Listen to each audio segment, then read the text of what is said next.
ఒక గ్రహ శకలం భూమిని ఢీకొడితే భూమి వంగిపోవచ్చు, సముద్రాలు ఎగసిపడొచ్చు, కొన్ని జీవాలు పూర్తిగా అంతరించిపోవచ్చు. చరిత్రలో ఇలాంటి ఘటనలు చాలా సార్లు జరిగాయి. అయితే ఇప్పుడు అదే స్థాయి భయాన్ని గుర్తు చేసే మరో ప్రమాదం మళ్లీ దగ్గర పడుతోంది. 2029 ఏప్రిల్ 13వ తేదీపై శాస్త్రవేత్తలు దృష్టి పెట్టారు. ఆ రోజు అపోఫిస్ అనే భారీ గ్రహశకలం భూమికి అత్యంత దగ్గరగా దూసుకురానుంది. ఐఫిల్ టవర్ సైజు కంటే పెద్దగా ఉండే ఈ రాయి ఇంత దగ్గరగా రావడం ఆందోళన కలిగిస్తోంది. దీనికి అపోఫిస్ అని పేరు పెట్టారు. ఇంతకీ ఇది ఎంత ప్రమాదకరం?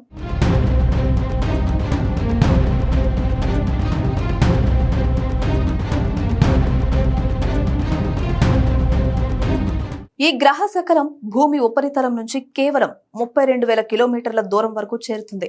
ఇది వినడానికి చాలా దూరంగా అనిపించినా నిజానికి ఇది మన శాటిలైట్లు తిరిగే కక్షకు చాలా దగ్గర.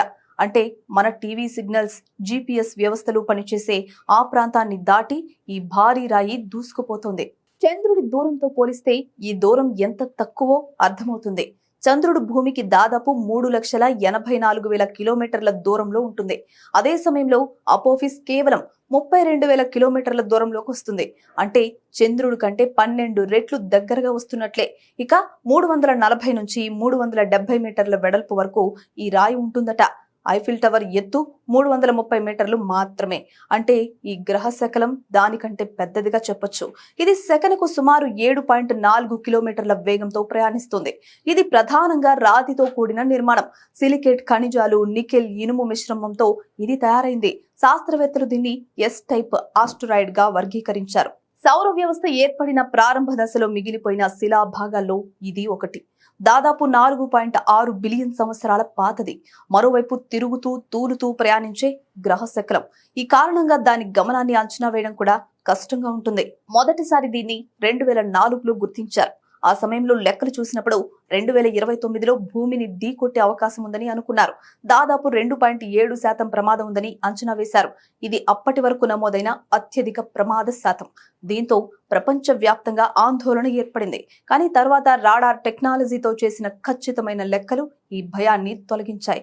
ఇప్పుడున్న సమాచారం ప్రకారం ఈ గ్రహ శకలం కనీసం వచ్చే 100 సంవత్సరాల్లో భూమిని ఢీకొట్టే అవకాశం లేదు. అయితే ప్రమాదం పూర్తిగా ముగిసిపోయిందని అనుకోవడం కరెక్ట్ కాదు. ఈసారి ఢీ కొట్టకపోయినా భూమి ఆకర్షణ శక్తి దీనిపై ప్రభావం చూపుతుంది. అప్పుడు దాని కక్ష పూర్తిగా మారిపోతుంది. ఇప్పటి వరకు ఇది భూమి కక్ష లోపల తిరిగే మార్గంలో ఉంది. కానీ ఈ సమీప ప్రయాణం తరువాత దాని మార్గం మారి భూమి కక్షను దాటి తిరిగే కొత్త మార్గంలోకి వెళ్తుంది. అంటే భవిష్యత్తులో దాని ప్రయాణాన్ని మళ్లీ కొత్తగా అంచనా వేయాల్సి ఉంటుంది. అందుకే శాస్త్రవేత్తలు ఇప్పటికే దీనిపై ప్రత్యేకంగా దృష్టి పెట్టారు. దీనిపై అధ్యయనం చేయడానికి ప్రత్యేక అంతరిక్ష మిషన్లు సిద్ధమవుతున్నాయి. ఎందుకంటే భవిష్యత్తులో నిజంగా ప్రమాదం కలిగించే గ్రహ శకలాలను ముందుగానే గుర్తించడం, అవసరమైతే వాటిని దారి మళ్లించడం చాలా అవసరం.